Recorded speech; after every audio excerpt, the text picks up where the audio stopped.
आज मी तुम्हाला झटपट अशी कढीपत्त्याची चटणी बनवून दाखवणार आहे। एक मोठी वाटीभर बघा ही कढीपत्ता घेतलेला आहे। छोटा एक चमचा तेल टाकायचं आणि कडक गरम करून घ्यायचं। त्यात बघा छोटा अर्धा चमचा मोहरी टाकलेली आहे। त्यात टाकायचे छोटा अर्धा चमचा जिरे, त्यात टाकायचे 2 चिमूट हिंग पावडर, त्यात टाकणार आहे बघा ही ओलं खोबरं, 3 हिरव्या मिरच्या। आता ही बारीक गॅसवर परतून घेऊया। आता यात टाकायचा छोटा एक चमचा धने, हलवून घेऊया। जेवतो ते 2 चमचे बघा डाळ घेतलेला आहे, फुटाण्याची डाळ म्हणतात ह्याला।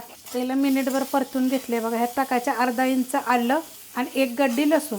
1 मिनिटभर फक्त परतूया। तर ह्यात टाकायचा कढीपत्ता। तर ही 1 मिनिटभर आपल्याला परतून घ्यायचे आणि हे आता आपल्याला हलकसं थंड होऊन द्यायचे। थंड झालेलं आहे। आता हे मिक्सरच्या भांड्यामध्ये मी काढून घेते। तर त्यात टाकायचे आपल्याला थोडासा गूळ, चवीनुसार मीठ आणि आता बघा ही चिंच मी भिजत घातली होती पाण्यामध्ये, ती टाकायची आपल्याला ह्याच्यामध्ये। आता हे मिक्सरला मी बारीक करून घेणार आहे। चटणी बघा बारीक करून घेतलेली आहे मिक्सरला, मस्त अशी झालेली आहे।